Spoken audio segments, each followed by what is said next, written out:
You're about to confront a truth most men spend their entire lives running from. Not because it's complicated, not because it requires money, beauty, or status, but because it exposes the real reason women overlook you and the real reason another man, with half your qualities, gets chased without even trying. Here's the brutal reality. Women don't ignore you because you lack value. They ignore you because you broadcast your value before they've earned the right to see it.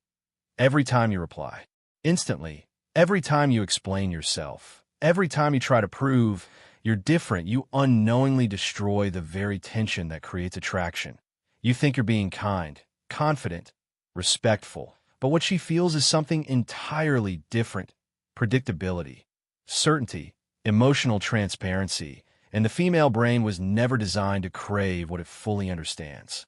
The men she obsesses over have one thing in common. They create psychological gravity. They don't chase attention. They pull it. They don't offer access. They control it. They don't show eagerness. They show selective presence. They know something you were never taught. Female desire isn't triggered by availability. It's ignited by emotional scarcity, perceptual hierarchy, and controlled mystery. That a woman doesn't fall for the man who gives everything. She falls for the man who leaves just enough unknown for her mind to keep returning. Not because she decides to, but because her biology does. I end this video, I'm going to reveal the psychological mechanism that flips the dynamic. The mechanism that makes a woman think about you when she's alone, replay your words, question your silence, and chase the emotional space you create. Not through manipulation, not through games, but through behavioral mastery. The rare masculine energy that turns presence into power and silence into seduction. That'll be why the time you finish this, you won't just understand women. You'll understand why they chase some men like instinct and ignore others like routine. And you'll know exactly which one you're about to become. Let's begin with a fundamental law of nature, a law that governs economies, ecosystems, and the very core of human desire. What is abundant is devalued, and what is scarce is prized. You see it in the price of diamonds, which are simply compressed carbon, but their perceived rarity makes them a symbol of ultimate value. You see it in the world of fine art, where a deceased artist's finite collection becomes exponentially more valuable than the work of a living, prolific one. This principle is not a social construct.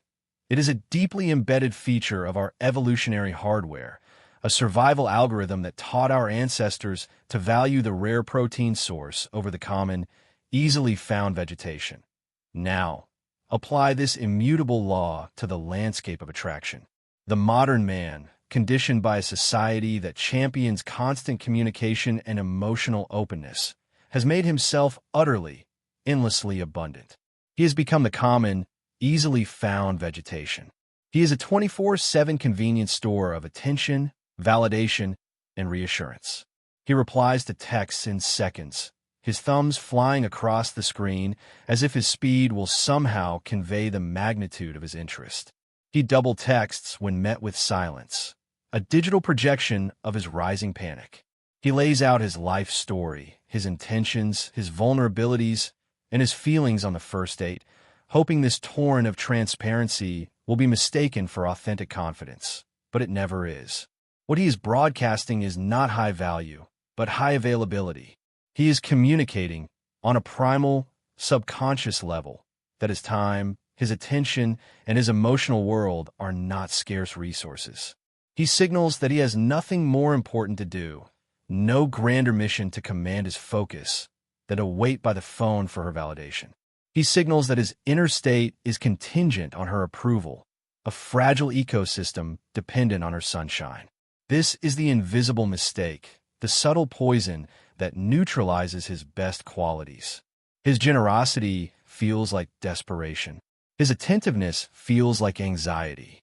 His honesty feels like a lack of options. And her instinct, a finely tuned instrument perfected over hundreds of thousands of years to detect strength, status, and survivability, recoils. It's not a conscious decision on her part. She doesn't sit there and think to herself, "This man is too available, and therefore I will devalue him." It's a feeling, a gut reaction. The emotional charge, the spark of curiosity, the magnetic pull of the unknown simply fails to ignite. He has presented himself as a solved equation, and the human mind, particularly the female mind in the context of courtship, is not aroused by solved equations. It is aroused by the tantalizing process of solving them. This brings us to the core of the problem: predictability. Predictability is the anesthetic of passion.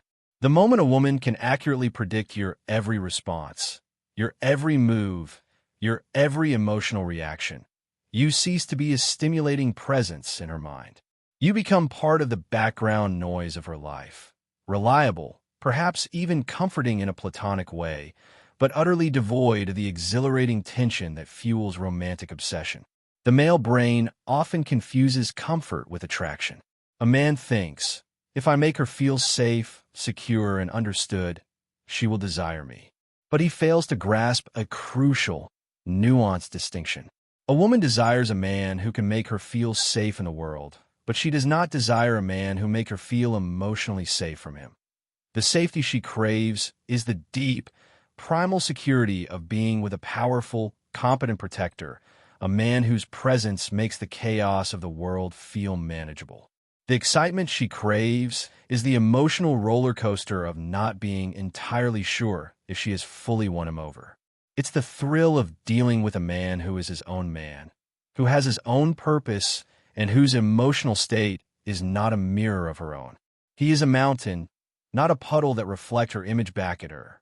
This is why the so-called bad boy archetype, while often a poor long-term partner, is so magnetically attractive in the short term. He embodies unpredictability. His motivations are his own. His time is his own.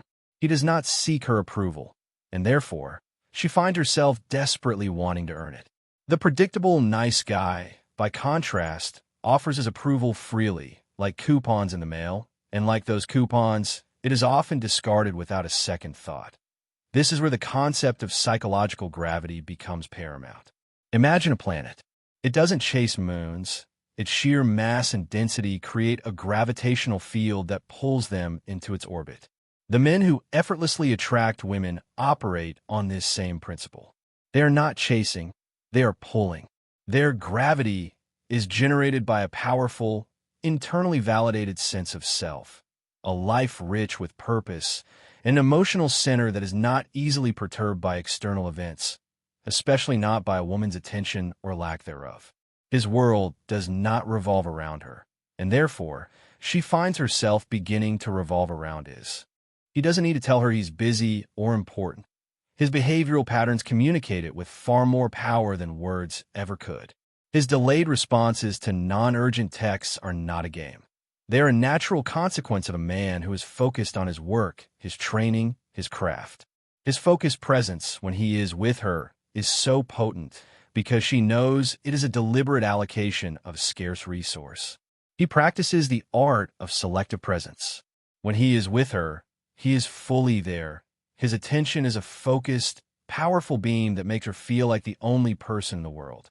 But when he is not with her, he is truly gone, absorbed in his own world, his own mission. This creates a powerful cycle of presence and absence that begins to dominate her thoughts.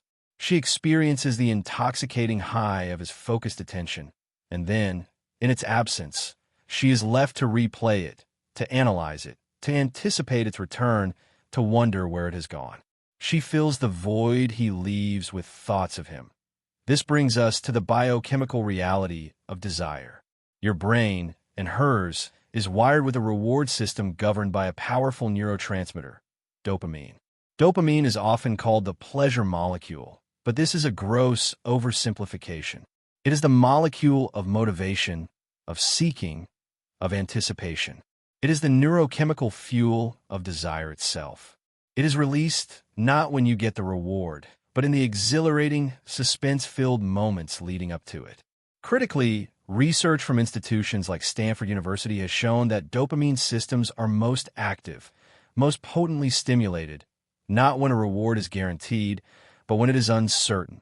This is the neurological engine behind the addictiveness of gambling, the appeal of video games, and the obsessive nature of a new romance. It is the intermittent reinforcement schedule that creates the most powerful cravings. The predictable man, the man who is always available and always affirming, offers a guaranteed reward. His attention is a fixed jackpot slot machine. It pays out every single time. It's nice for a moment, but the thrill fades instantly because there is no suspense. The man who has mastered psychological gravity, however, is a variable reward machine. His attention, his validation, his presence, they are not guaranteed. They must be earned, and even then, they are not constant. This uncertainty floods her brain with dopamine. The what-if becomes an obsession. Does he like me as much as I like him? Will he text me back tonight? What did he mean by that look? Her mind enters a state of perpetual seeking, of trying to solve the puzzle of him. And in doing so, she is not just falling for him. She is becoming biologically addicted to the anticipation he creates. You don't become a thought in her head. You become a chemical craving in her brain. Now let's dismantle the idea of perceptual hierarchy.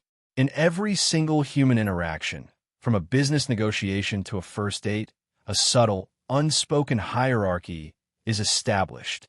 One person is implicitly framed as the prize, the one with higher value, and the other as the pursuer, the one seeking to obtain that value. The average man, in his attempt to be agreeable and win affection, immediately and disastrously places himself in the pursuer role. He seeks her approval with every compliment. He auditions for her affection with every joke. He behaves like a candidate in a job interview, hoping to be chosen. The man who embodies masculine energy, however, operates from the opposite frame. He is not the candidate. He is the selector. He is not seeking approval. He is assessing compatibility. This is not about arrogance or ego. It is about a deep, unshakable self-respect that is felt by everyone in his presence. He knows his own value, and he is fundamentally willing to walk away from anyone who doesn't recognize it. This posture is communicated in 1,000 subtle ways that bypass her conscious mind and speak directly to her instincts. It's in the way he holds eye contact without wavering, communicating comfort and dominance.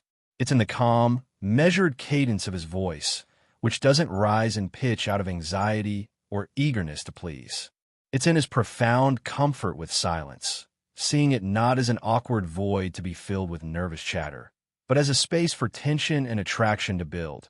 When she tests him with a provocative statement, a playful jab, or a moment of aloofness, and it's an unconscious screening mechanism to gauge his strength. He doesn't flinch. He doesn't become reactive, defensive, or insecure. He meets it with a calm smile, a playful challenge, or a subtle, almost imperceptible withdrawal of his own. He communicates, non-verbally, I'm not so easily won. My peace is not so easily disturbed. You will have to do better than that. This calm refusal to be destabilized is one of the most powerful signals of masculine strength a man can display. It instantly flips the hierarchy. She realizes, on a gut level, that she is in the presence of a man who is her emotional equal, or perhaps even her superior. The dynamic shifts from one of her judging him to one of her feeling the subconscious need to prove herself to him. The hunter has become the hunted.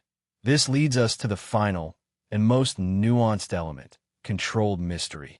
The common mistake is to think this means being secretive, evasive, or deceptive. It is not.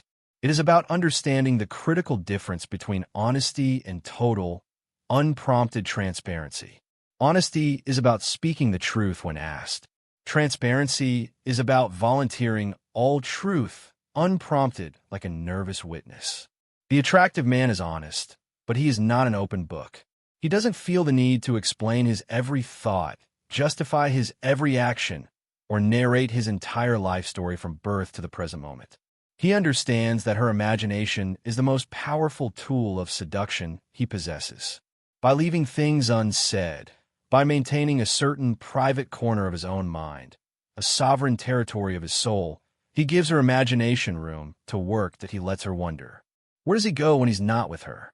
Who are the other interesting people in his life? What are the deepest ambitions and fears that drive him? He answers her questions, but he doesn't always elaborate. He shares parts of himself, but he always holds something back, not as a manipulative tactic, but because some things are earned, not given. He is a story that unfolds in chapters, not a pamphlet she can read in 5 minutes and then discard. This controlled mystery is not a tactic. It is a natural byproduct of a man who has a rich, complex inner world and who doesn't derive his sense of self-worth from external validation. He is not mysterious for the sake of being mysterious. He is mysterious because his life is genuinely interesting and his primary focus is on his purpose, not on constantly reporting his emotional and logistical status to her. He lets the depth of his character be discovered over time, making each new revelation a reward, a small victory for her. This process of discovery is what creates deep, lasting attraction. She feels that she is slowly earning access to the core of a high-value man, and this process of earning creates profound emotional investment. She doesn't just admire him, she values him because she has invested her own time, energy, and emotion into the captivating process of deciphering him. The journey from a man who is ignored to the man who is chased is not about learning a new set of lines or adopting a fake persona. It is an internal transformation. It is about cultivating an unshakable inner frame, a reality that is more powerful than hers. It is about building a life of purpose that is so compelling, so all-consuming, that a woman's attention becomes a welcome addition, not a desperate necessity. It is about mastering your own impulses, the impulse to reply immediately, the impulse to explain yourself when you have done nothing wrong, the impulse to seek reassurance when you feel a moment of doubt. Every time you resist that impulse and choose a deliberate, controlled, high-value response, you build this inner strength. You stop being a feather tossed about by the winds of her moods and her attention, and you become a mountain, solid, grounded, and unmovable. She can crash against you with her storms of emotion, or she can seek shelter in your strength. The choice is hers. But either way, she will feel your presence. She will recognize your power. This is the essence of behavioral mastery. It is the silent language of seduction, spoken not through words, but through action, through inaction, through presence, and through a profound, self-possessed calm that is the rarest and most attractive quality a modern man can possibly possess. You now stand at a crossroads. You can continue to operate on the flawed, feminized programming that has led to a life of frustration and confusion, hoping that one day your value will be magically recognized. Or you can decide to master the hidden dynamics of attraction, to understand the psychological triggers and biological imperatives that truly drive female desire. You can learn to embody the masculine energy that creates that undeniable psychological gravity that turns your very presence into a source of intrigue and obsession. This isn't about becoming someone you're not. It's about stripping away the layers of social conditioning and nice guy programming that have been holding you back and unlocking the powerful, confident, unapologetic man that already exists within you. That if you are ready to stop being the candidate and start being the prize, if you are ready to transform your presence from forgettable to magnetic, then I have created a systematic guide to facilitate this transformation. It's called the Seduction Code, and it goes far beyond the core concepts we have uncovered in this video. It is a comprehensive blueprint for developing the behavioral mastery, the internal frame, and the silent power we have discussed today, with actionable techniques and deep psychological insights grounded in neuroscience and evolutionary psychology. You will learn how to master your body language to communicate dominance without aggression, how to use your vocal tonality to create hypnotic rapport, and how to control the subtle rhythms of interaction that create unbearable tension and attraction. This is not a collection of cheap tricks or manipulative tactics. It is a deep dive into the core of masculine energy and a roadmap to becoming the man who is chosen, chased, and desired, not as a matter of chance, but as a matter of instinct. The choice to remain the same is always available. It is the easy path, but the opportunity to become the man you were always meant to be is right in front of you. Click the link in the description to begin your transformation. The game is about to change, and you are about to become the one who dictates the rules.